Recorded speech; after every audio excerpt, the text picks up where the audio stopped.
Welcome back, everybody, to another episode of Go Blue with Stu. I'm your host, Stu Douglass, with Scott Bell and Ant Wright, two of possibly the most successful trolls in Michigan Twitter history.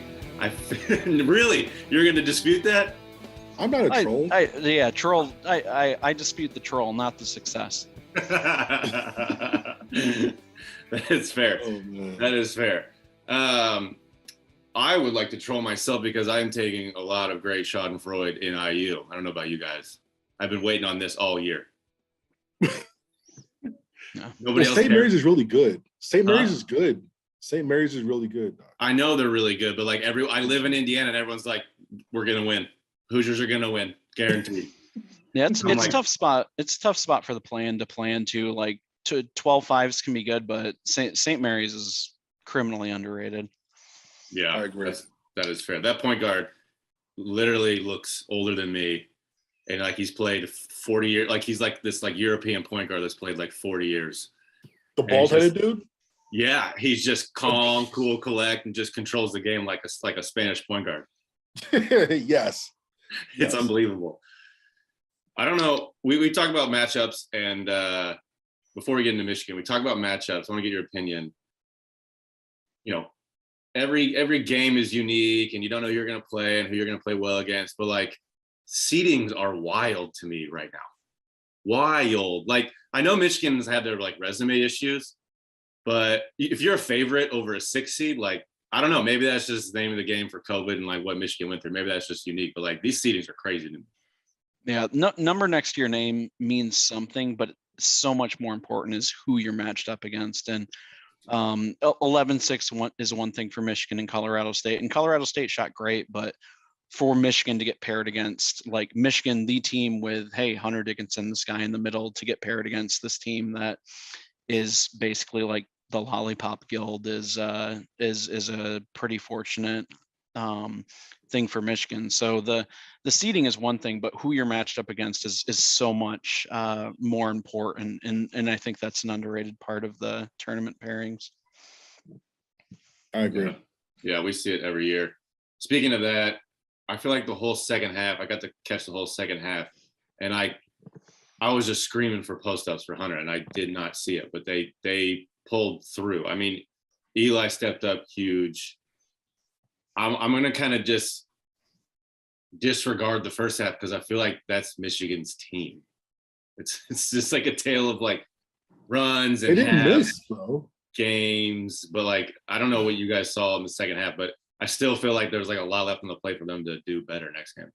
The good thing, yeah, the good thing for Michigan is during the season, so much of it was okay. The first half was pretty good, but the second half was trash, and at least this time they flipped it around. And the first half felt like Michigan had no interest in being there. Michigan had no interest in being competitive, and all of a sudden in the second half, you completely flipped it around. So to outscore Colorado State by 19 points in the second half is pretty insane. And at halftime, and I was saying this on Twitter, but I think everyone else was saying this, like, for Michigan to only be down at 7 or by 7 at halftime felt like a complete gift and very fortunate. And they did a really good job of it, turning it on in the second half.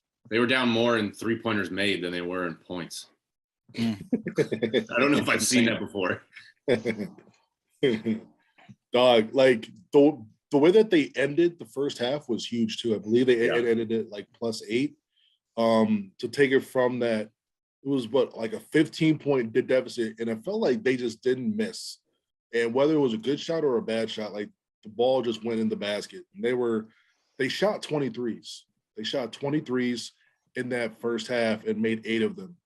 And that's the equalizer. Like their guys weren't even being their guys. Like Tonja and Stevens and Roddy, like those are their 3 scorers. Like they weren't the ones scoring. It was like Hunter's man who decided to wake up and be Pittsnoggle, So for them to finish that half out strong, going in down 7, not down 13 or 14 points, I think that made it a little bit manageable where the team could actually believe like, hey, look, we're not down that much. All we got to do is get right back into it. Just give us about 7 or 8 minutes, and that's pretty much what happened in that second half. It seemed like they went very heavy Eli with the ball starting on the offense. I mean, they ran like second half horns twist. It was like every other play basically, and Eli was just coming off that handoff where he's coming around from the corner. Like they're like, all right, Frankie's going to be Frankie, but like in his own spots. So it was interesting to see that everyone was clamoring for Frankie to be, okay, give Frankie the ball and let's go and see what happens. But no, they're like, no, we're going to pump the brakes on that. We're going to give it to Eli. Yeah, do it till they make you stop. And Frankie was great, and I'm not taking anything away. No, he was Frankie, fantastic. Frankie was Frankie, like you said, in Frankie's spots. And I mean, I think he took 6 or 7 shots all game, and only had a couple of assists. So Frankie did great in Frankie's spots, but like you said, I think Eli's contributions, especially early in the second half, were incredibly underrated. But I think it comes down to Michigan hitting shots. Like you look at Michigan's shot chart in the first half, and it is insane. Like anything outside of 2 feet, Michigan didn't make anything in the first half. And in the second half, all of a sudden you're getting in there, they're going to collapse on you and you're going to kick it out. And Caleb hitting 3 3-pointers is absolutely huge. And the sort of the after effects of that, when you start hitting shots, all of a sudden other things are going to open up. So to say a tale of 2 halves is a complete understatement, because it just seemed like 2 completely different games from half to half. I'll also say this too. So like you're saying they went into a bunch of handoff concepts in that second half. You know how like Beeline, he used to hide his stuff in the first half, but in the second half he would do more like counters because the coaches are now further away and they couldn't talk the guys through certain actions, because you know how the floor flips. Yeah. So now the other team's playing defense in front of your bench when the assistants are like in the opposite corner, right? I think they made that switch. So Colorado State in handoff concepts are ranked 339th in the country defending it. So I think that could have been a thing too, where they're like, hey, look, they rank in like the 7th percentile guarding this concept. Let's hold on to it in the first half. And then when they're on our end in the second half, let's start utilizing it. So it's going to be harder to coach. I will say one thing though, if they're that bad, it doesn't seem like something they can just figure out at the end of a game though. Like maybe sprinkle in a little bit in the beginning. But I hear your point. Like Beeline, we always had like 3 or 4, whether it was concepts within the offense or like certain plays we want to bring back from like 10 games ago. They're like, all right, we're putting these back in. We're going to focus on these a little bit in certain spots. So yeah, I wouldn't put it past them doing that. But still, it was weird. Like the lollipop guild, like Scott said, and I mean, it was possession after possession after possession, and Hunter is past the free throw line. Yeah. Mm-hmm. No, absolutely. And he wasn't getting the pops either. He was there on the pops, the pick and pops, and they still weren't hitting him. So I don't know. Maybe it was just that day. You with Michigan, you don't never know what day it is. So maybe it was that. But it's funny. It's like they win and you're excited because there's still like stuff to do. You know.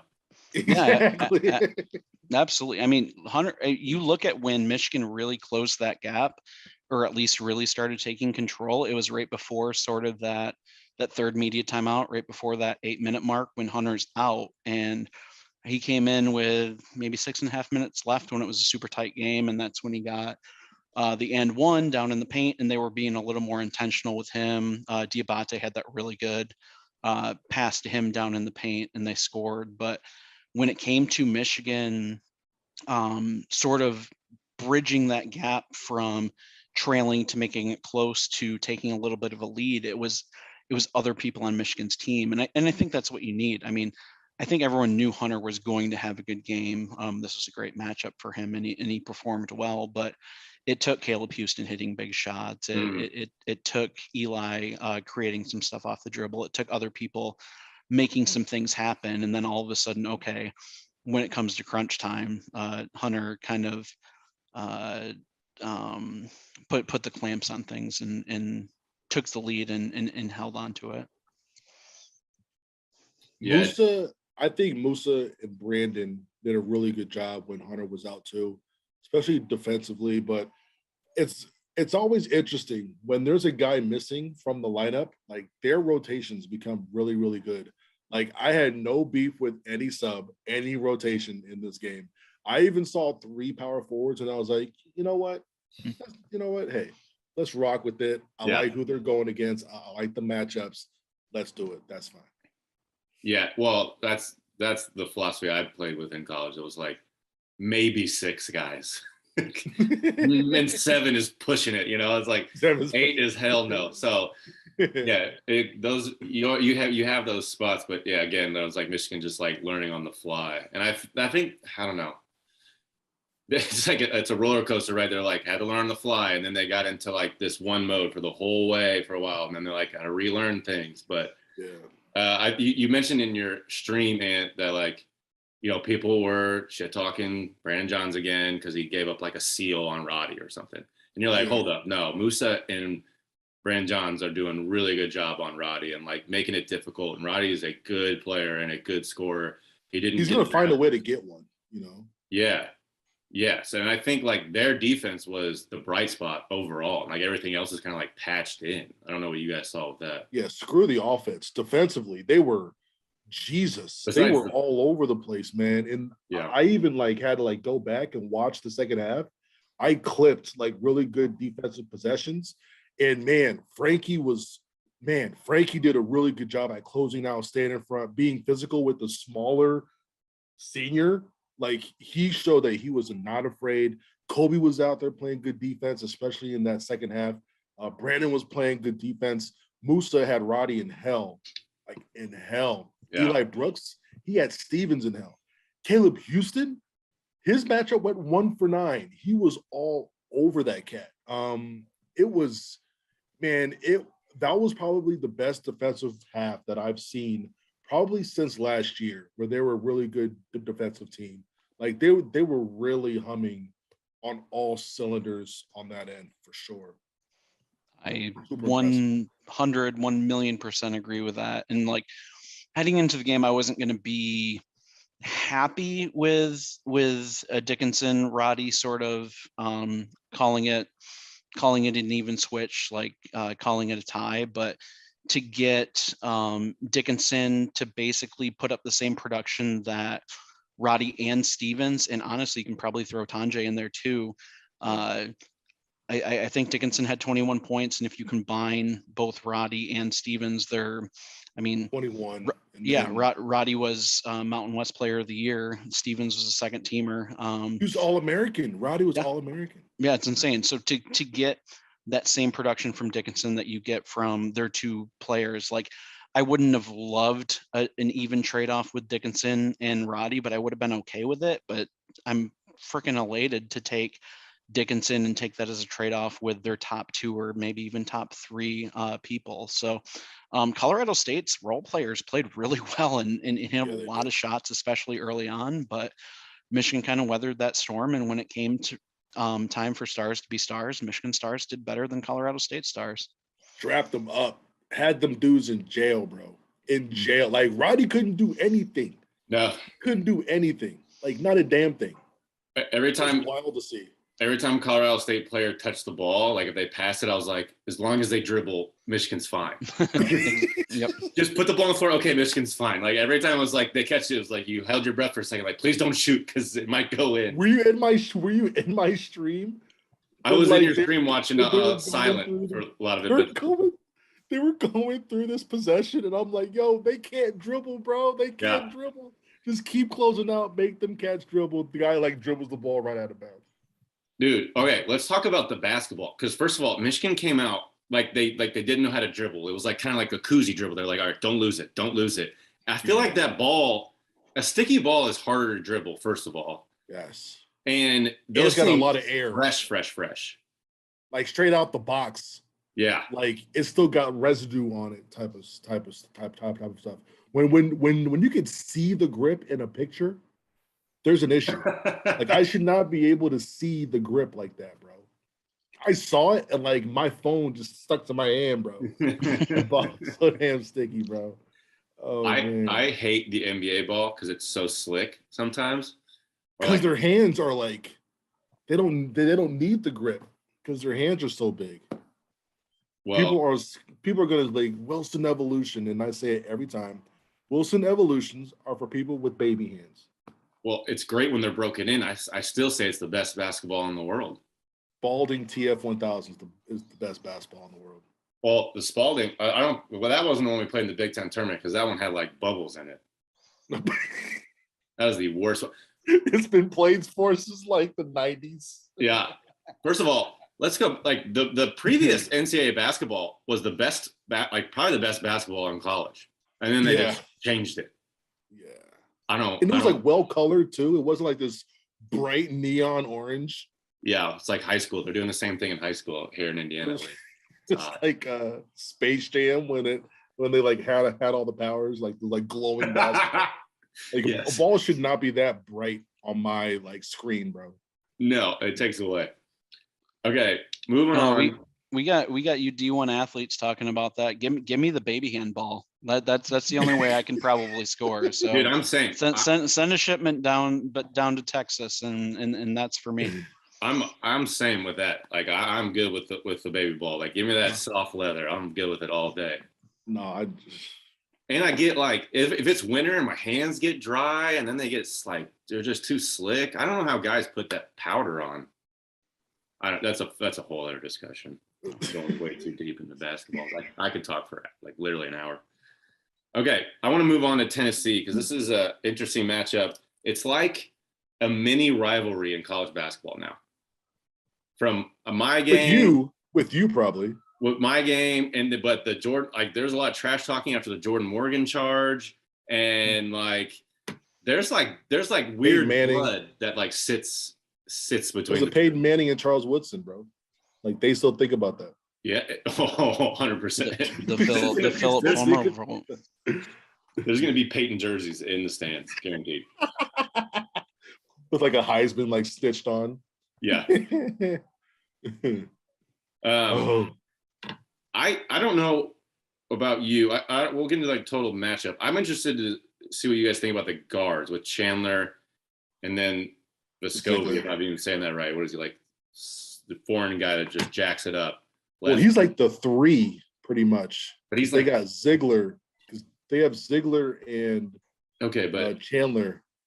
Ziegler's the one with the cornrows. But my thought is, I don't know if you can try Frankie on him and just chase him because he's 6'3" and he's not putting the ball on the floor. Or do you want Frankie doing the defense on Chandler and let Eli kind of be smart with the shooter and then run the offense and save some energy there?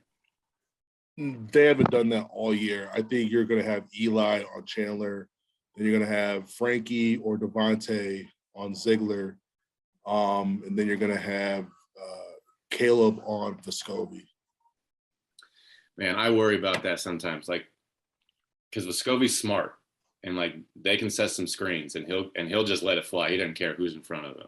Yeah, but I do like Caleb's size. He is 6'7", 6'8", and Caleb is probably one of the smarter players on the floor, especially defensive positionally. Like he doesn't make bad fouls, and he does think couple steps ahead as well. Like he's not like a loose cannon like Musa. You know what I mean? Like he actually like goes through like, okay, this is what I should do. I shouldn't do this. And, it should be an interesting matchup, and I think it's gonna be more about how is Michigan gonna score the ball than like stop them from scoring. I think that's where like you'll have a game get lost like 59 to like 47, and it's all because Michigan can't put the ball in the cup because they're very good defensively. I mean, that's the thing about Tennessee is their reputation heading into the tournament was, hey, this is an elite defensive team. They're gonna wreak havoc on you, and then all of a sudden you watch that game, and I think they missed 3 of their first 4 shots, but then all of a sudden they make 8 of their next 9 or whatever. And I mean, if they're shooting the way they do, along with the pressure they put on defense, it could be a long Saturday for Michigan. But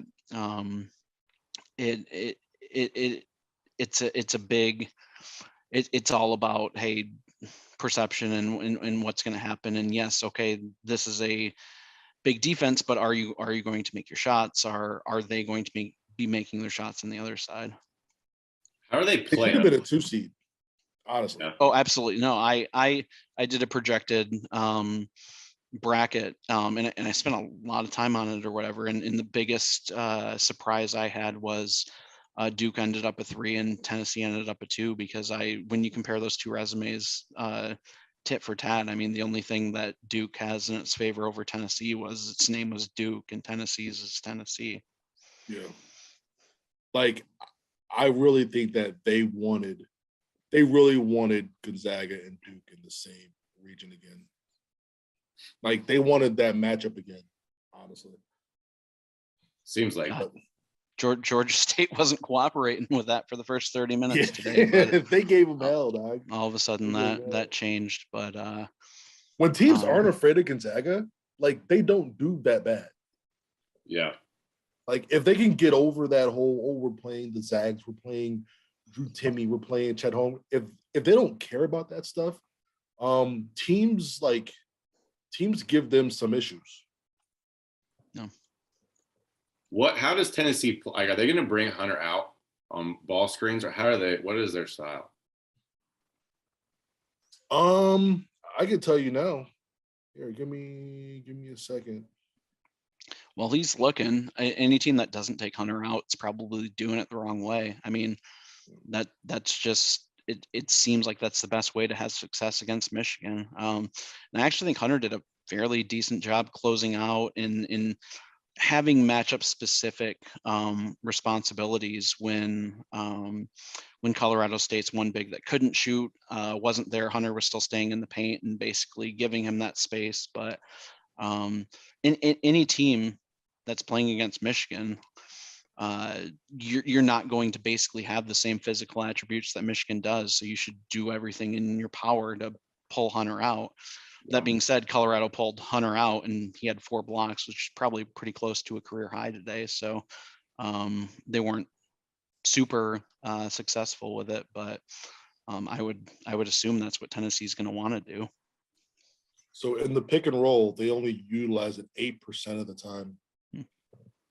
Interesting. Yeah, their main, well, like with like most of these teams, like their main possessions end up in like a spot up shot. Yeah. Then it's like transition, cutting, off ball screen, and pick and roll. But like those aren't being utilized really as much. Pretty weird, actually.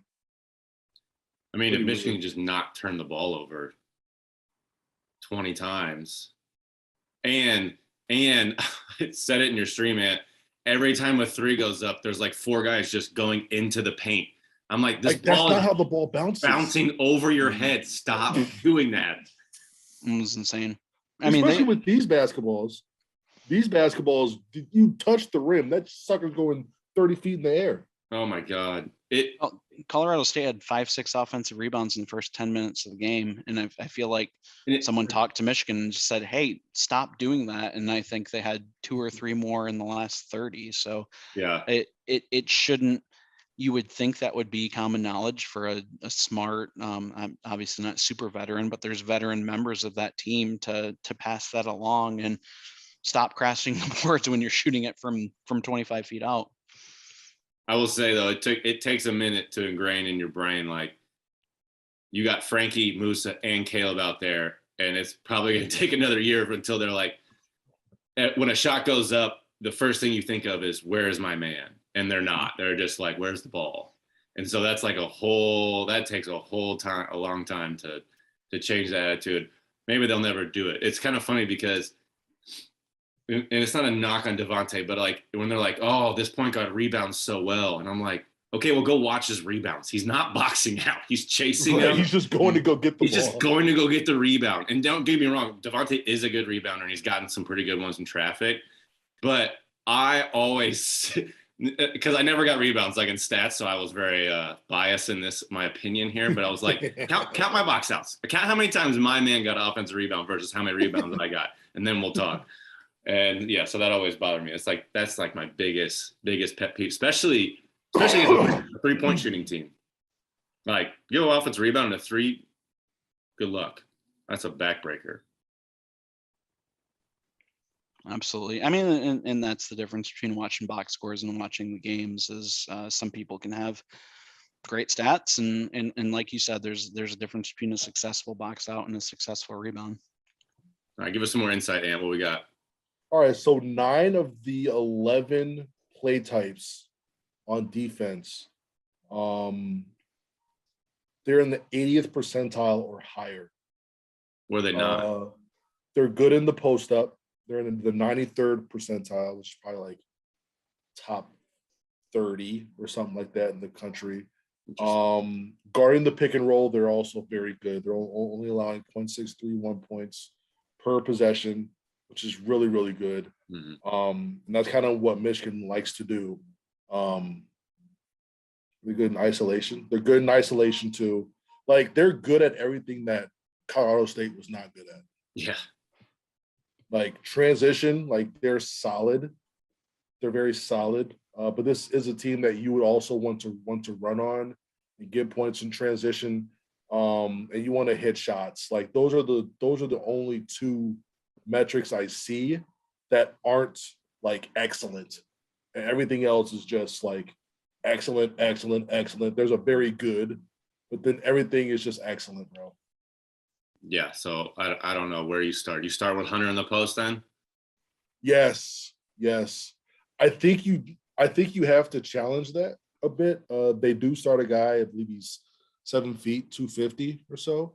I think this is going to be a game where Hunter has got to play like he's playing Purdue probably, where you got to utilize the mid, use his quickness because he can against slower bigs.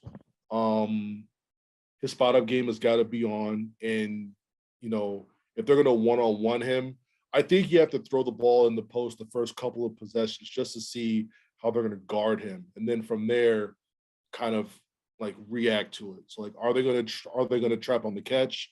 Are they going to trap on the first dribble? Are they going to trap on the second dribble? Are they going to trap him as soon as he gets to that lane, like Colorado State did, where that was super weird scheme that could have messed us up, where Colorado State didn't bring a trap or help until he got like 2 feet outside the lane. And then they like walled up right there. So understanding how those guys are rotating, in my opinion, is going to be big to at least nail down in the first like 3 or 4 minutes or so. You mean you'd actually throw it in the post to Hunter instead of Musa to start the game? Yeah, dude, they went 2 straight possessions and he didn't get a touch, and then he gets a touch and then he scores or gets fouled. Unreal, right? I was similarly perplexed. One of the funnier ones. Like, wait, what? They targeted Caleb, hit like 2 threes back to back, and then they targeted him on like a kind of an oddball handoff. It was like a diagonal cut from the opposite block. Yeah, that's the Duncan Robinson play. Oh yeah, and I was like, and then he dribbled, and then I don't know, lost their charge. I don't know what it was, and I was like, out of a timeout. Let's like, where was Caleb getting the shots? Out of everything else. Like, I know you're like, we're doing a hot hand thing, but you still got Hunter. You still got the handoffs. We're working well. Like, I sometimes I get a little annoyed. I mean, let's get KD out there. It's the NBA guys. Like, it's like a little different. Like, let's go back to the percentages. Like, these things are patterns for a reason. No, it was Caleb in transition largely, and doing a good job following him. I will say it's seeing Caleb over the course of the year. It's nice to see times where he didn't get the ball, if he's over in the corner or whatever, like, hey, throwing his hands up, like, get me the ball. Like, it's great to see him wanting that ball and wanting it, because I think a lot of, at least sort of middle of the season when he was sort of in a freshman lull, is being a little passive. So it's great seeing him wanting it, but get him the ball in ways where he can be successful. Like, if he's hitting shots, get him the ball in ways where he made the shots the first time. Don't, like you said, try and reinvent the wheel and get him the ball in ways where he can't be successful off of. So yes, Caleb hitting shots is going to be a way where this team can potentially upset a team like Tennessee, but it's not going to be getting Caleb the ball in ways where Caleb isn't used to getting the balls. It's getting it to him in the corner, getting it to him in transition, and feeding him that way. I'm just thinking about Eli and what Eli's going to do. Like, I'm just trying to think of a more versatile player that's put on so many different hats. Like, I don't remember a guy doing so many different things and having to be asked to like just change his role all the time. I keep harping on this every episode, but it's wild to me. It's so uncomfortable to get out of your own role. And then they're like, okay, Eli, you're going to do something else again in this game. And he doesn't. This is the setting where someone like Eli or I mean, we don't know what Devontae's doing next year, but someone like Devontae, like this could be your last game at Michigan. Like, hey, Eli, this is it. You're putting your uniform on potentially for the last time. Put the team on your back, do things. Like Eli is that Swiss Army knife. He's the guy that has shown that he can hit key shots from the outside, get inside, score on drives, or create there. Like, those are the people you want to rely on in games like this, games that you're not supposed to win, games that you're playing teams that are higher ranked. Like, rely on Eli. I know I was just talking about Caleb Houston, and yes, you want those role players to do things, but you're playing Tennessee, you got nothing to lose. Put it in the hands of your fifth-year senior that came back to want to play in games like this and make an impact. Yep. Calm, cool, and collected. What is the deal with Devontae? Is there a possibility? Do we have heard anything? Like, when did this happen? Yeah, so this happened on Monday.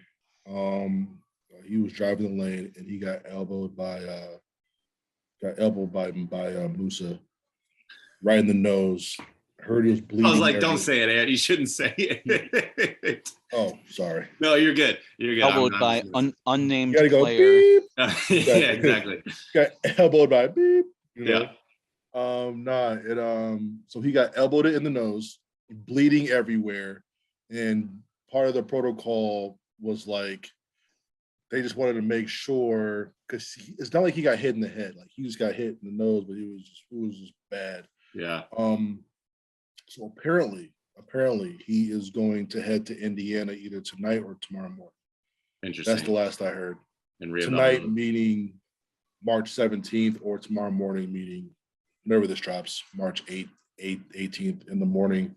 Yeah. And he's been working with the new basketball and everything. He's been shooting around. He had a workout at 2:00 yesterday, and that went well. So we'll see. We'll definitely see. That'd be good. There's a reason they need him, and that was proven in the first half. So I'm thrilled for him just to get that chance, and I'm sure you guys can speak to that. I mean, where Michigan's program was when y'all were here and they were getting in the tournament, sort of getting your first. Stu didn't feel it because Stu was spoiled. He was in the glory years of 2011. Okay, he comes in and after like me, PD, Zach Gibson, fighting for Dave your lives. Merritt, CJ, Manny, all of us are just like Javon and all those guys. Like we had to deal with that first season, like 10 wins, and we had to deal with like empty Chrysler, and we had to deal with like this team is so cheeks, and we ended the year on we ended the year in the last 10 games 5-5. We were like, okay, like we're feeling good. Everyone was like, no, you're garbage. And then like we had a great off season, and that's when you guys came in. We have a great off season. We're like teaching you and Zach all the plays. Like, this is what's going on. This is what they're gonna do to you in the fall. We got shocked with it, but we're not gonna let them shock you. Like they're gonna. This is what we're gonna do. Da, da, da, da. Like you have to run the mile in 5.5 minutes. So we have to go on the track. We have to do this. Listen, they're gonna fool you. This is what happens when this happens here. Like we put y'all hip to everything, and then we go out there, and then like your boys got to put the team on his back, drop 4 dimes against UCLA. You know what I'm saying? Nick Vitale going nuts. Best backdoor in Michigan history. Best backdoor in Michigan history. The loudest backdoor in Madison Square Garden history. And then like Duke comes to Chrysler, we win. Stu's like, wow, this is easy. You know, Stu didn't feel the real pain. Okay, Stu. I did not. Actually, he went to the tournament 3 out of 4 years. After that first year, it was like, all right, this is an easy template. We can hit this again and again. Well, easy. That second year. Stu won the Big Ten championship, Scott. That's how spoiled he is. He won a Big Ten championship because of William Buford. I preceded both of y'all. So I covered the Michigan. I covered Michigan when I was a student at Michigan during the Amaker era. Grew up cheering during the Ellerby era, so I think that shows a particular fandom. But I mean, we were making the drive to New York City for the NIT, and gosh, I don't even remember, 2016 maybe. And then I covered football the last couple of years. So when you guys first made your dip in there, but when I moved down to Texas and I started working my post college job or whatever, 2011 when y'all played Tennessee in the first round of the tournament, I was flying to Charlotte to go there as a fan because I'd been working there as a journalist or whatever, and I guess that's kind of when your pseudo Michigan Tennessee rivalry started out. But I was the 6th row, sitting one row behind Tim Hardaway Senior, and I was there for the Stu Douglass dunk. You're right there by my everything. mom. So it was I was there for the start of this uptick, but it was cool to see y'all be a part of that.